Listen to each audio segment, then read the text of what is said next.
We're live in high definition today on 1080p on your plasma television screens all around the country. Keith Stewart at Read the Line, broadcasting live from a storage unit. Yeah, well, Cromwell, Connecticut, which the storage unit of states. I was going to say the storage unit capital of Connecticut. Yes. God, is it air conditioned?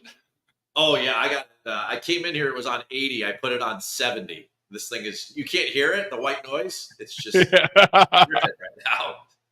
Surprised my hair is not blowing. I don't have any hair, but if I had more hair, it'd be blowing. Oh yeah, I love it. It's kind of interesting. It's almost a bit now. The different places they put you around the country at different tournament stops. Yeah. Hey, just go to the bathroom, you fucking idiot.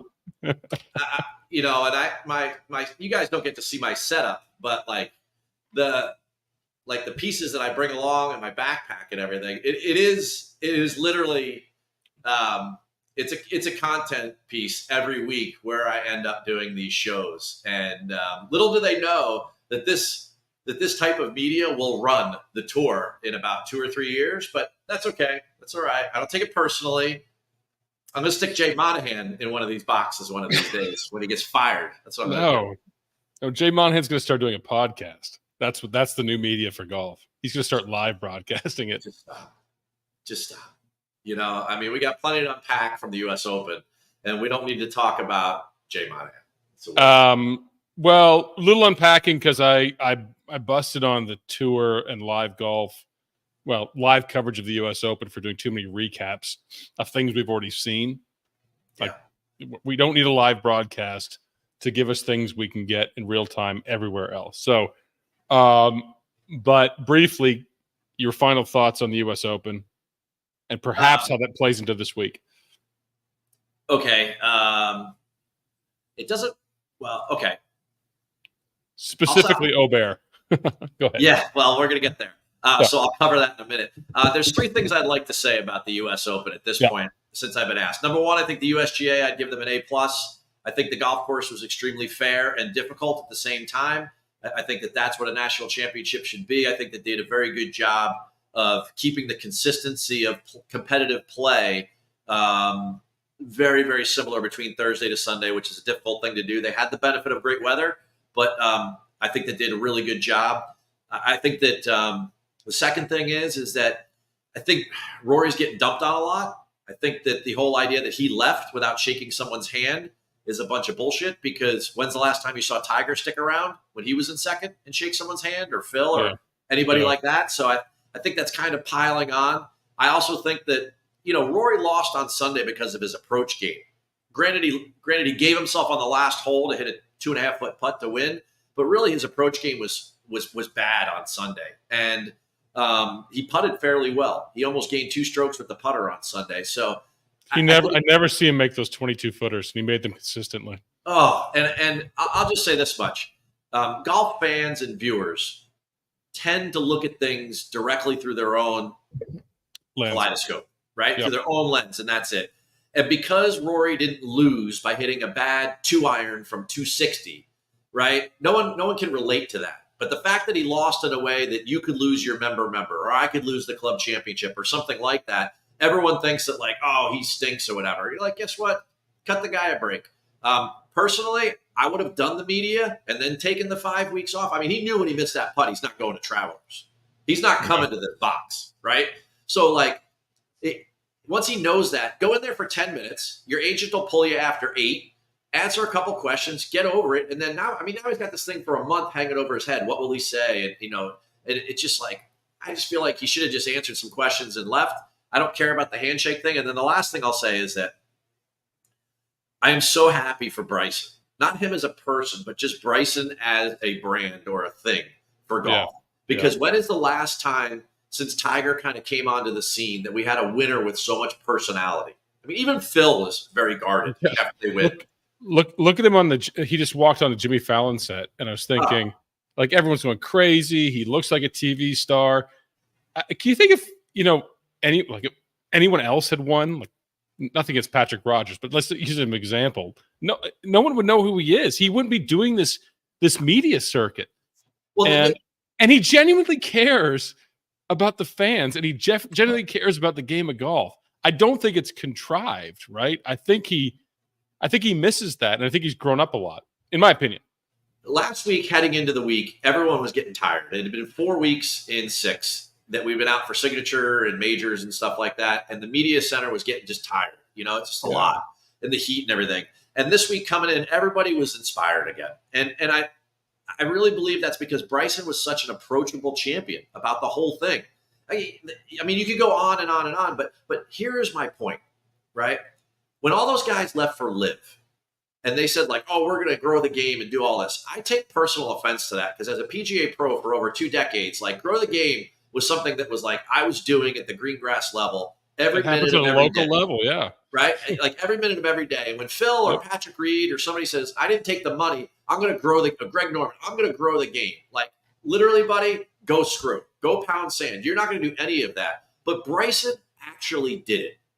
Yeah. He is actually doing it right before our eyes. And I'm just so happy that this is going to reinvigorate golf. I mean, I think the only guy that slept worse than Rory on Sunday night would have been Jay Monahan, because 1.5 million new golf fans on Sunday would go look up Travelers this week and look for Bryson. They're not going to find him. Yeah, I don't know what it does for the Live Tour, because they want to see Bryson in authentic competition.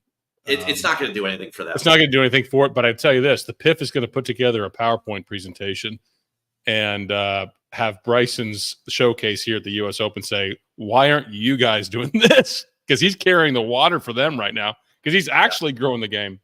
Oh, I can't say enough good things about Bryson. No.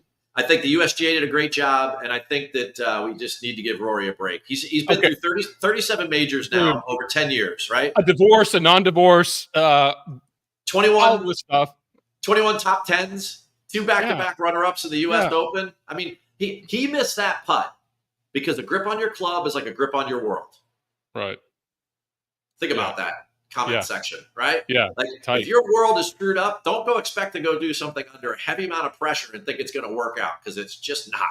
It's just not going to do it, right? So overall, that's what I think about the U.S. Open, and I really enjoyed it. And it was so hot down there, and it's so hot here, so I'm happy to be in this box. You know what? You should the suit. I mean, the tie, the shirt, the vest. Yeah. Is that mandated in the box for Cromwell, Connecticut?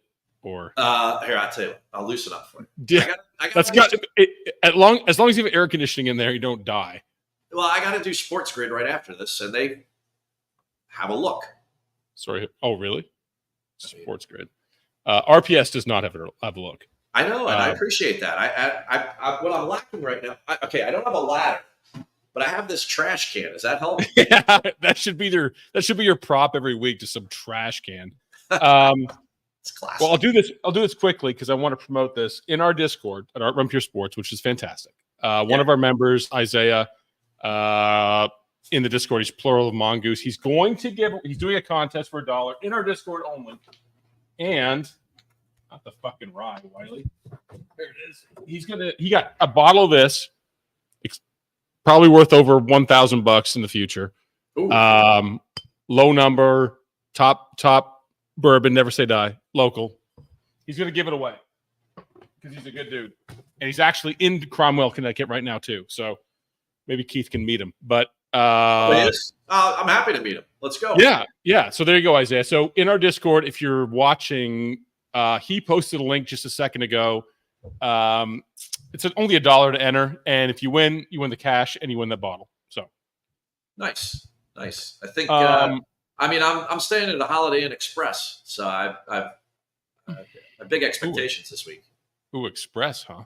Yeah, it's brutal up here. I mean, honestly, I don't know if you saw the title of my newsletter today, but it was straight out of Cromwell. It's just bad up here. It's terrible. Anyway. Let's go to the course, because here's the thing about this: typically you can gauge what a course demands based on top players or any player's course history. Yeah. This one's difficult, which leads me to a conclusion, because so many of these guys go miscut, second, miscut, or win. Huh? JT posted. You're an absolute fucking genius, right? And win, and then 5 years of just terrible finishes. And so, except for Cantlay, except for Brian Harmon, and maybe one other. Russell, yes. So what's the deal for you here? What is the conclusion that you're drawing from that? I would think about two things. Because, traveling from site to site, there's certain weeks I'm not feeling as good as I am other weeks, right? And when that aligns with a good course that fits your skill set, I think that those are the guys that tend to play good this time of year. This event has always been kind of around the U.S. Open.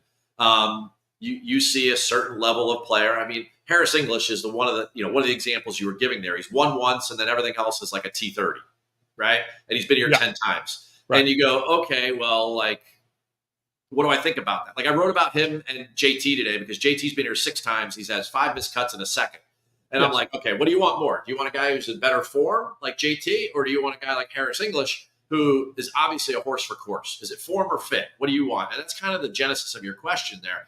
And I would say that if you know who plays well here, those are the people I'd be running with. So at the top of the board, we know it's Xander. In that next range down, we know it's Brian Harmon. We know it's Russell Henley. We know it's Patrick Cantlay. The next range down from there, we know it's Harris English.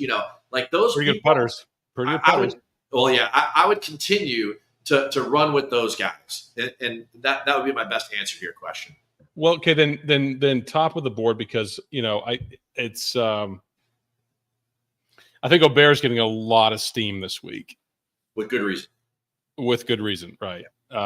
Just a phenomenal talent, and the question though is with Rory out, is Scheffler. What is your look at Scheffler right now? Not a really good, actually a terrible U.S. Open for him. Couldn't make any putt. Couldn't make any birdies. Couldn't hit on any a course where you have to make probably close to a 20 under score. Yeah. You've got to make a lot of putts. You faded him last week, and you were right. So and we faded him last week because once I got on property.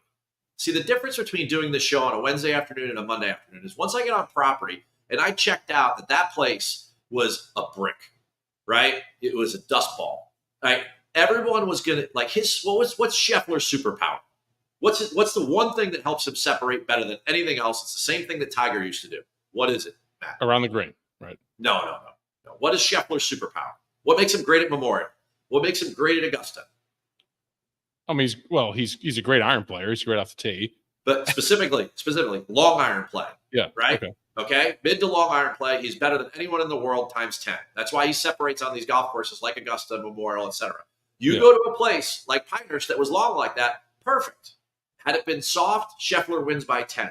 But once it's hard as hell, right? And every single guy, it doesn't matter whether you're Morikawa finding your iron game or you're Scheffler, and you're spot on with your irons because you just won at Memorial. You're all running off.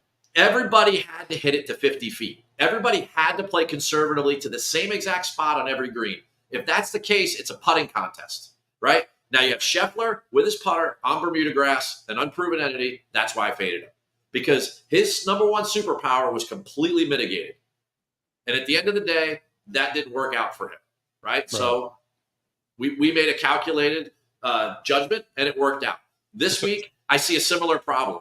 He is going to go against guys that are just as good with him with a wedge. Russell Henley can hit his wedge, and Tom Hoagie, and guys like that, Brian Harmon, like 90% as good as Scheffler can all week, right? Mm-hmm. So they're better putters than him. So if they're making more putts, then he's kind of mitigated again this week. You need more memorials for him. Look at the places that he did really well. Bay Hill, Houston, Augusta, right? I mean, Heritage is a great comp for this week, but he might just been on a super heater. That's part of all this too. We're not always right. But the thing is that this week I just see there's a lot more guys that are capable of doing what Scotty does and stay close, and then who makes the most feet of putts on Sunday, right? Part of what we're going to do today is that I want to expand the show and create a new bit. And I've been working with some of the guys behind the scenes at Golf WRX to talk about equipment, right? And normally you ask me a bunch of questions about people. But I went through who's doing a bunch of changes on the range, and I want to start to add this in because equipment changes and what we do, you and I in this show, are directly correlated. There is no guessing involved. This is not some guy in his apartment just speculating from his mom's basement or something like that with an Excel spreadsheet or because he likes data, right? If you're changing equipment, something is wrong. It doesn't necessarily mean it's wrong. It just might mean it's a transition time. But you're probably right. It means that the guy's ready to make a move with something, right? And those things they can be good and they can be bad. And when I get to that report today, we'll discuss some of that. But like when it comes back to Scheffler, like it just, these are 2 weeks that don't really set up well for him to be 3-1. If you want to put him at 10-1, sure, I'll take my chances. But at 3-1, I'm not going to do it. And it didn't work out last week, and I just don't foresee it happening this week. I mean, you go look at what the kid did at RSM when I was there. 61-61 over the weekend. He didn't have to hit driver there at all, but he did it. You know why? Just like Siwoo on Sunday on the first hole, and he hit it down there to like sand wedge, right? Siwoo hit driver because he can thread the freaking needle with it. That guy is so straight with a driver. So he's like, I'm going to show off here. I'm going to be aggressive. I'm hitting driver, right? No one else was doing it on the first hole. Okay. Ludwig is the same way. He hits driver. He is an underrated wedge player. He's very, very good, and he's obviously a very good putter. So you take those 3 things. I mean, he got exposed for a short game on Saturday. Makes triple. Next hole, he made birdie. Sunday, gets exposed again. Makes triple. Next hole, makes birdie. This kid is playing well, and he's learning how to get through these tournaments. But he compartmentalizes well. Like he doesn't. Really good. Really good. It was really one hole. I mean, it was the triple, and that put him backwards. But this week marks 1 year, and he's no longer a rookie at every site anymore. Yeah. Right? This is the first place he played as a graduate, as the number 1 ranked player at PGA Tour U. He finished 24th. He's coming back to a driver wedge putter fest, and he's in obviously great form. I do see him like I've heard him talk about the knee. He just said, I'm going to get surgery after the season. It doesn't hurt me. It's just like uncomfortable. Okay, fine.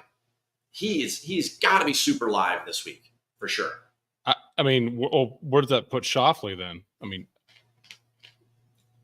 mean, big time driver of the ball now. Amazing hands, great putter. I had an interesting conversation with Schauffele yesterday in the press room during his press conference, right? And I asked him a question because everyone's making a big deal about these changes to the golf course, the changes to the 6 holes, Infinity Green on 11, Bethview Mounds over here or whatever. So I asked him a specific question. He only played the front 9. I said, Xander, I'm curious. With all the changes to the par 5 6th hole in the landing area, making it that much more difficult if you miss the fairway, will that change the way you play that hole and your mindset in attacking it at all? And he goes, well, and I posted this on Twitter under Read the Line. And he was like, well, yeah, if I hit it in the fescue, if I hit it in the 4-inch rough on the left, then I won't go for the green in 2. I said, no, that wasn't my question. From the tee, I understand if you're in the fescue, you're not going to go for it in 2. I get that part. From the tee, will it change the way that you attack that hole, or are you going to try to hit it in 2 every time?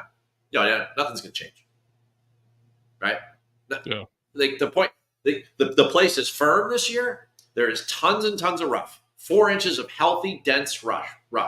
The golf course is in perfect shape for a nice high teens winter, right? Not like last year when it was soft. It's going to be a really, really nice Pete Dye positional test amongst the hills here in Connecticut. We got a great field, all of those things. But if you think that what they did for those 6 holes is going to stop these guys from being foot on the pedal, like starting Thursday through Sunday, you're kidding yourself. And that's why I asked that, because I knew what he was going to say. And I wanted to put it on Twitter just for betting folks to be like, just stop talking about these changes. They don't matter. These guys are going to attack this place full force. And there's no letdown after U.S. Open. I mean, these guys are so competitive, especially these elevated events. No. It's not like, oh, let's just take a break. Nope. Explain Cantlay's success then. So I can't. I can tell you a little bit about what's going on there, but if you ask me, that was a huge. Like, here's the one thing: when we talked about Justin Thomas and Cantlay, it was huge miss last week. But all of our shares went into Thomas, and then Cantlay just finds form. Yeah, and with no rhyme or reason, I didn't see that on the range at all. And JT looked like normal JT. I felt like JT was going to hit it creatively like he did at Players with the year that he won, and he would putt just good enough to be relevant. Did I think JT was going to win? No. But when you asked me that question, I thought he would finish higher than Cantlay. I was dead wrong, sure. right? I mean, Cantlay was awful at the Memorial, right? He was visibly bad. At a course he loved. Yeah, whatever. So to get into the new bit, right, part of the equipment thing is that Cantlay switched his putter going into last week, and he putted great. Oh, really? Yeah. Yeah, and he has the new stick with him, the new wand. So he's obviously in a positive mindset. What was bothering him leading in, I don't know. But he was great on approach. His short game was excellent last week, and he putted lights out.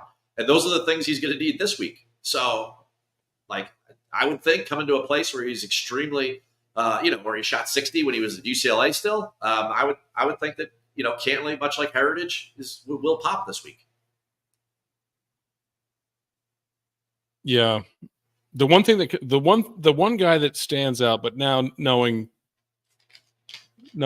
kind of your take, and I agree with it in terms of what's success here in Cromwell, Connecticut, is Hovland. You want to talk about a guy who can put up a number of birdies at 9,300. Where are you on him right now? There's only so many people we can pick, and I'm not on him. I think that you have to look at the when it was point and shoot golf at Valhalla, or maybe it was like a little initial confidence, a little honeymoon period of getting back with Joe Mayo, and you could control the ball. Things were very, very good for Hovland. He went to Memorial and he got exposed again. The weaknesses that had been there all year had returned. And obviously he got a little bit twisted with the wiregrass and everything early on at the U.S. Open, and he was gone, right? He wasn't terrible the second day, but the first day, it seemed to spook him or whatever. And conversely, I mean, you've got a guy like Sam Burns who played his first 6 holes at Pinehurst in 6 over par, and he finished at even par after 72 holes. Yeah. Tied for the low round on Sunday. We buried Sam Burns by about 1 o'clock on Thursday. Oh, my God. And the guy finished, I mean, he played the last 66 holes, 6 under par. Well, the winner was 6 under par. Right. I'm not saying if he played the first 6 even, he would have been there, because he would have been more in the mix. But, 6 under par for 66 holes there is pretty good. Really, really good. So, you had an opportunity to come back if you were playing good, but, Victor just kind of didn't do that. And he was exposed that way at Augusta National as well. And once one part of your game is so weak that you put pressure on other parts of the game, things tend to explode.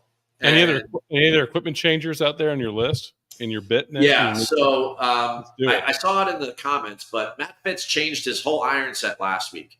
In fact, not only did he changed Fitzpatrick. Not only did he change the irons, the whole set, but he changed the company. He's been pinged forever, and now he's a Titleist iron guy. So something to monitor. JT has a new putter this week. I mean, why not? Obviously last week it didn't work, or the last couple of weeks, or the last Poston or Thomas? Thomas, sorry, yeah. Sure. JT Thomas. I like Poston better, but Chris Kirk has a new set of irons, whole new set of irons. Talk to me about Chris Kirk, sweet swinging Chris Kirk. Yeah, I mean, it's very odd. When I talk to the equipment guys behind the scenes, it's very odd to see iron changes in the middle of a season. Right. It almost never happens. Because he played great last week.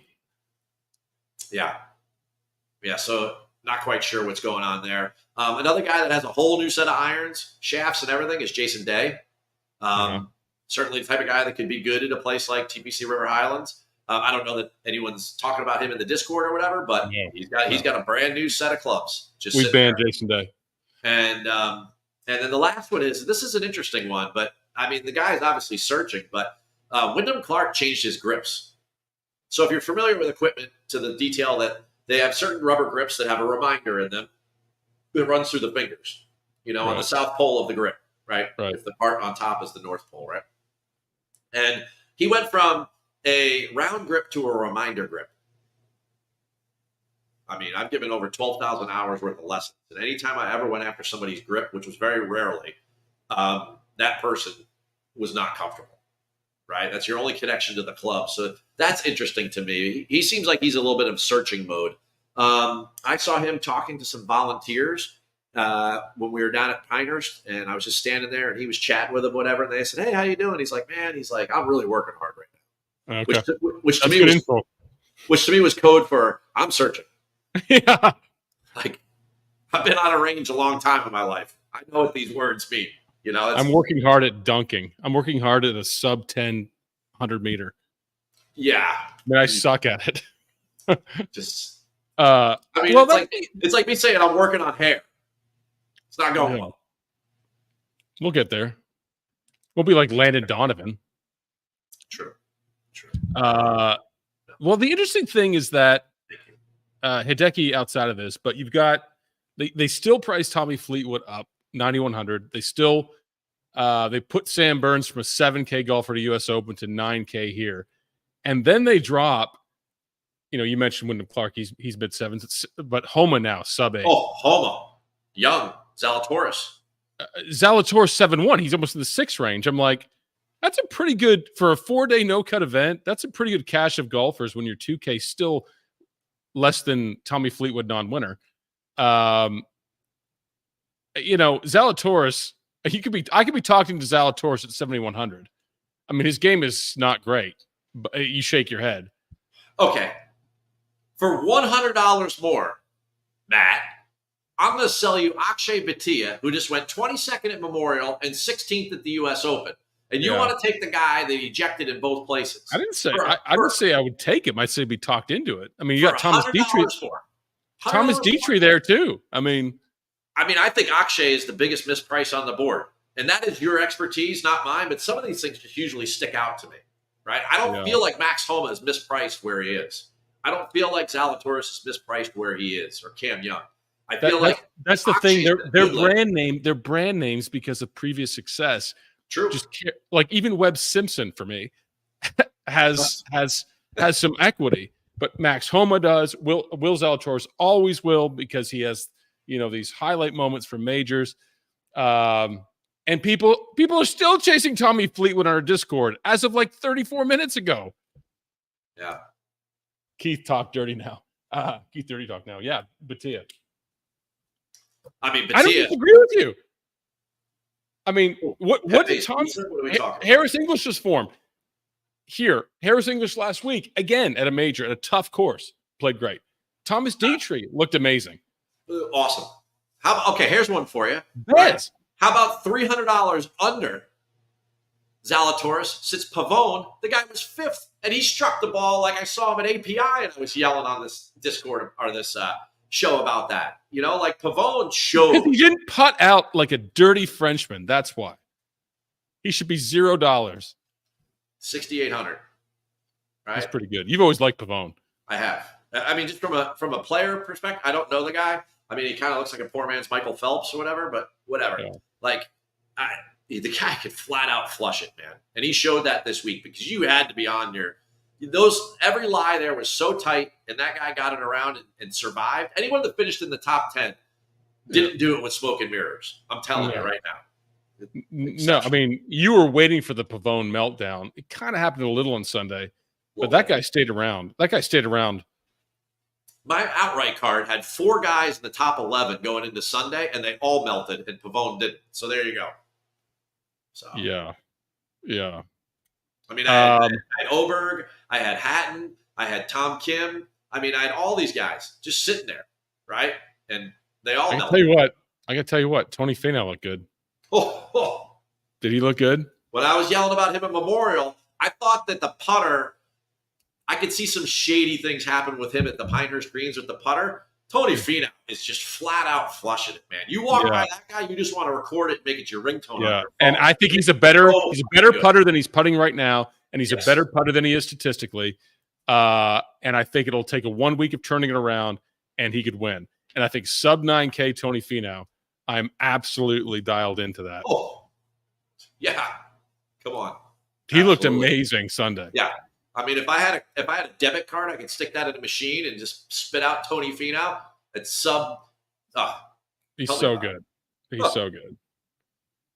So in the terms of the stud range, though, Aubert probably your top guy next to Schauffele.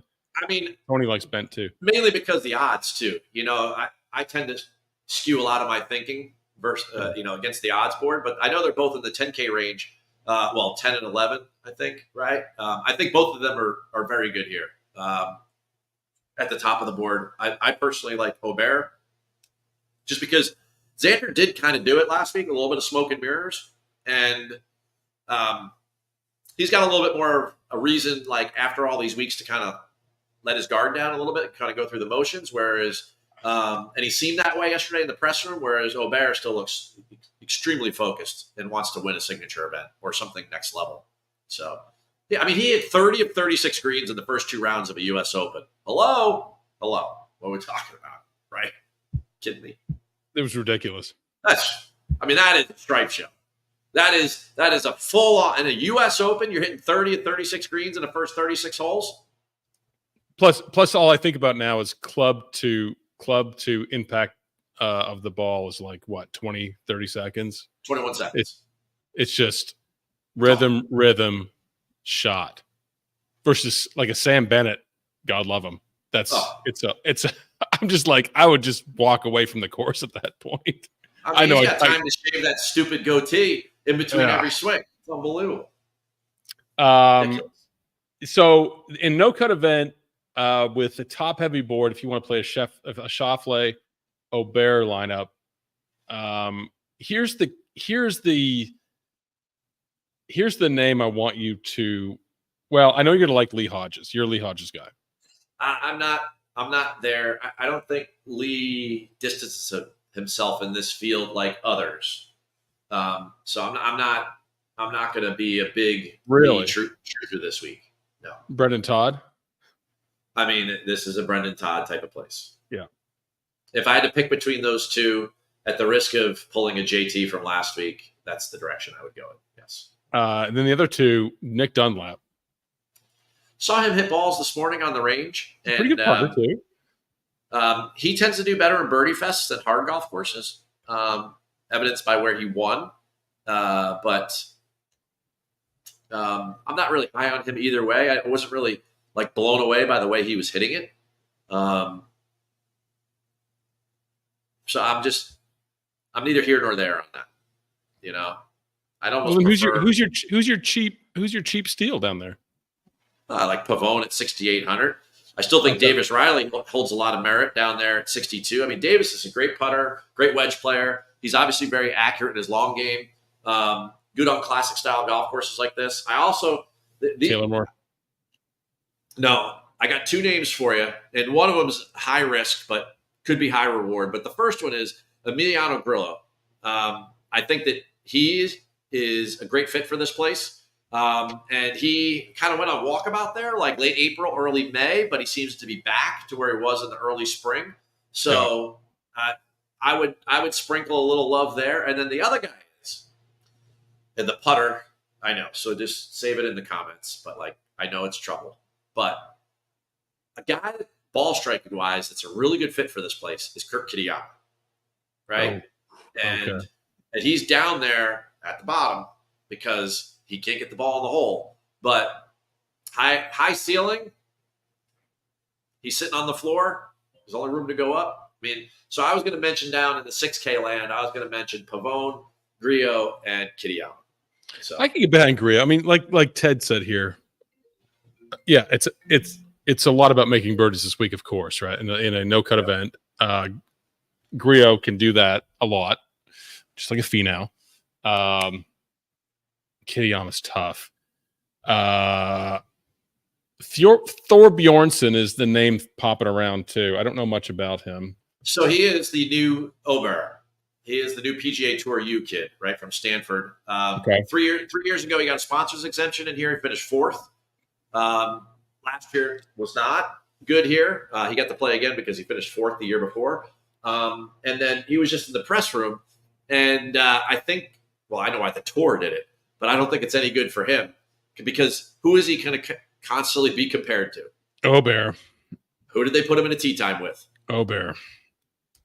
And you can see why the tour did it, but I don't think that's good for Torbjorn. Aubert's going to smash him. Well, not even that. Like the kid's just sitting there, like trying to prove that, like, hey, while we're matched up head to head, I'm just as good as this guy. Yep. A year ago or now, or I think that's just a lot of added pressure that he doesn't need. Now, that doesn't mean he couldn't rise to the occasion. All I'm saying is that I just didn't think that was a good tee time for him. So when people were talking about him, I was kind of like, yeah. Tuesday when the tee times came out, I was like, yeah, I'm not high on that. You know, the sub 7K rank. I mean, Harris English 7,100. Form could putt. How about Seabass down there in 7K land? Seabass, definitely. Seabass, for sure. Akshay and 7K. Another great week at the U.S. Open. Great putter. Mackenzie Hughes, horrendous last week, but driver heavy. Yeah, I mean, he can make a ton of birdies, though. You love his wedge game. I love, Mackenzie Hughes. Yeah, a little closer to the hole than 150 yards. I like his wedge game. Okay. You know? I think about that Canadian Open 9th hole where he was like 135 from the hole and he shanked it. And I was like, it's a Canadian way, baby.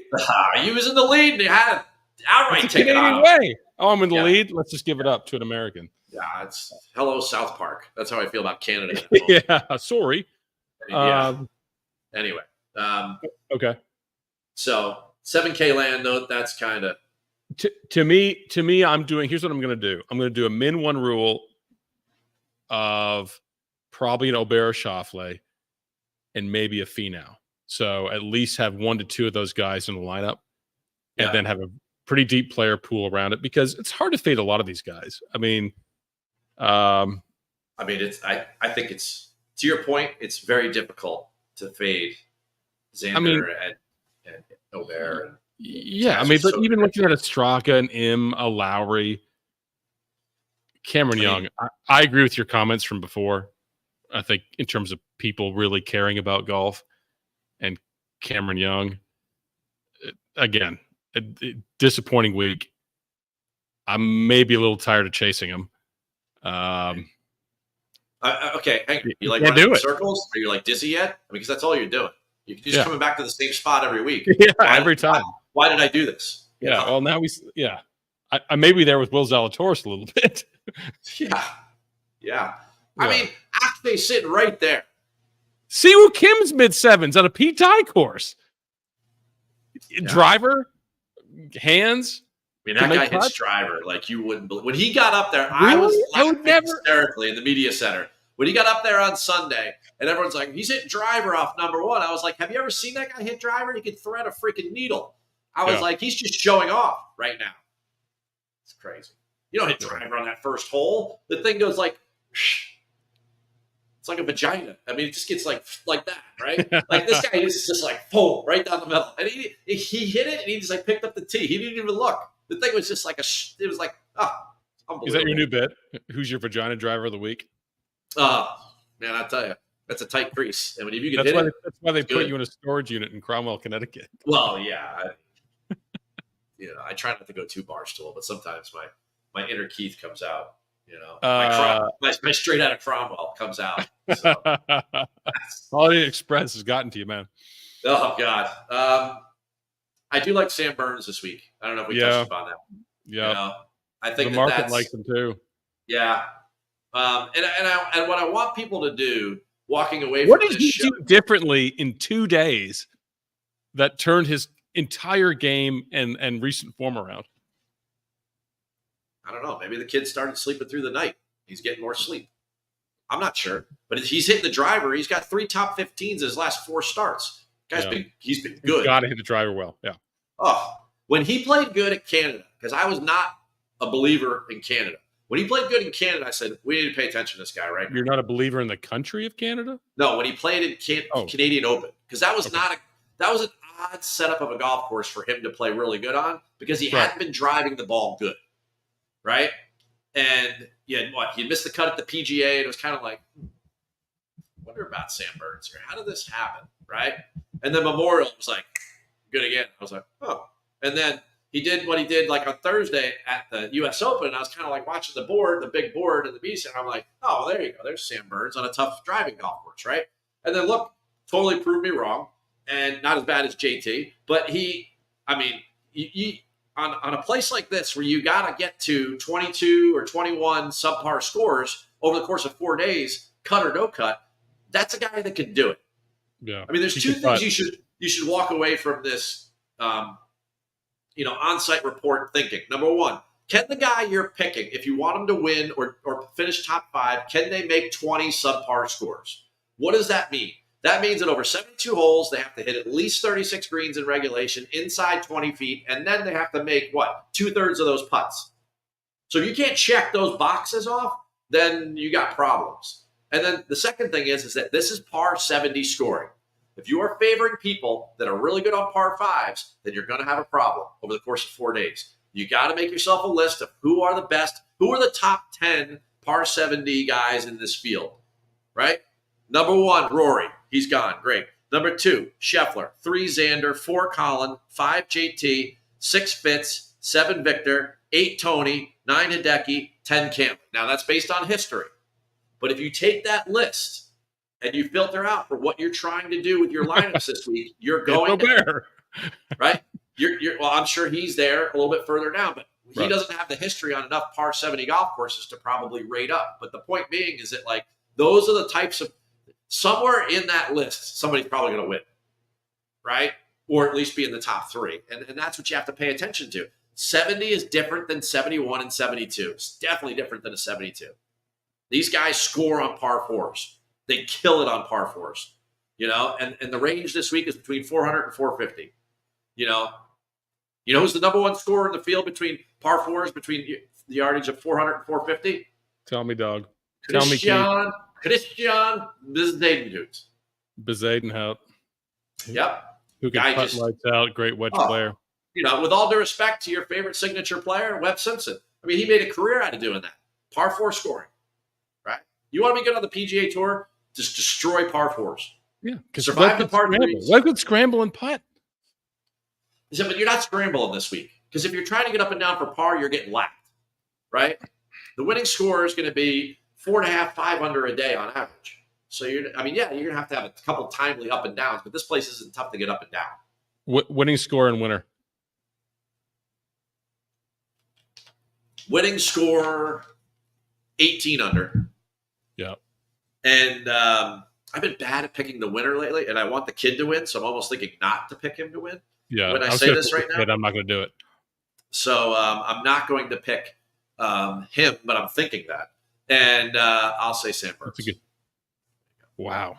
Okay, I won't pick a Aubert, Schauffele, or Scheffler. I'm going 17 under. Finau. Okay. God, Tony looked so good last week, Matt. So good. Oh. He missed some very. He was in it. He was absolutely in it late. Just a few short misses. And if you don't think Tony can play classic golf courses, what did he shoot? Like 62 under at Detroit? Yeah. Right? Yeah. I mean, he can definitely get it done on this type of golf course. And the way that he's hitting his irons right now, you heard the guys in the coverage, that was probably the only things they said right was like man, Tony Finau's hitting it good. Yeah. You think? Every time he hits it to like 20 feet. Yeah. It's incredible. The broadcast for a lot of it, God bless them, was insufferable because of how much stuff they got wrong. The cut line, they had Scheffler going home. Can we do like a they top they five literally had him. They said, well, it's too bad he's packing his bags now. I'm like, you fucking stupid. +5 is 80%. I'm sitting in a section of the media center, and I'm with some guys that are very old institutional writers in media, right? And they're like, Scotty's going to go home. I said, Scotty's fine. And they're like, how do you know? And then I brought up data golf and the chart, and they're like, what is that? I'm like, oh my God. I'm like, this isn't NASA, dude. I'm like, what do you cover golf and you don't know what data golf is? And I'm not saying you need to be a geek about the numbers, but this is like, how did NBC not use data golf for the cut? Right? 7 people just had to shoot one over. That was it. And of course they were going to do it. That was it. I was waiting for the tweet at like 6:02 in the morning before the whole. Yes. A very prominent broadcaster on another network, and this is a flex, DM'd me and said, thank you for saying that. This is driving me fucking insane. He's like, these guys don't get it. And another thing obviously we can complain about the commercials and that load and all that kind of stuff. No, but it's just like the explaining of everything, the word count, the jokes. Well, there's no jokes. I mean, there's nothing funny there to you or me, No. And I mean, I'm old enough to know that like those guys are like my dad. So like, yeah, I should kind of understand their jokes, but they're freaking terrible. But what really bugs me is that when Rory's in contention, Brad Faxon should leave the broadcast room because, and I'm not blaming him. That's a conflict of interest? It's a total conflict of interest. Yeah. He cannot be he cannot be impartial in that situation. And he's trying to do it. So it comes across super awkward and forced. And I love Brad Faxon. I think he does a good job. But like, and it really rubs me the wrong way. Bugs me. How many who's a better putter, you or Brad Faxon? Oh, Brad Faxon. Okay. I was talking to Brad Faxon one time. I interviewed him on the radio like 5 years ago. And I said to him, I go, quick question for you. I go, are you better hitting putts, inside 15 feet or over 15 feet? And he said, yes. Oh, wow. I was like, okay. There you go. Yeah. I was like, good for you, bud. Yeah. Yeah. And I've seen him do it. He's good. He's legit. Yeah. All right. There it is. Aubert Burns. Finau. I like that. That's a good build. Yeah. Rocket Mortgage next week. Aren't we excited? Are you going to Detroit? No. Why? No. You just done for a little bit? We're going to take a break for a little bit. I'll be down in the chamber next week. Yeah. November 3rd, 82. That's your birthday. I'm going to do it till I get it right.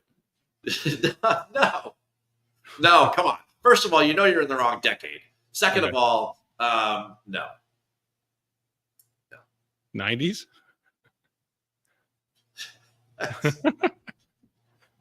Goodbye. All right. Peace and love. Bye, Keith. Always. Peace. Love Bye, you, boys. Keith. Get some oxygen. Everybody. Get some oxygen. Get some oxygen. Yeah. Hey, to everybody at Run Pure, right? You all inspire me. I was checking out the Discord. I had some time while I was down there because I couldn't go outside because it was too hot. And when I was in the media center, I spent more time on the Discord than I had in the last couple of weeks. And I think it's great how much y'all love golf. So it means a lot to me. And they love golf. They do. They really do. That's the point with Bryson. Bryson is there for you, man. Soak it all in because you don't get a winner like that every week, especially for a big event. Soak it all in. We got to love it. God bless. Peace.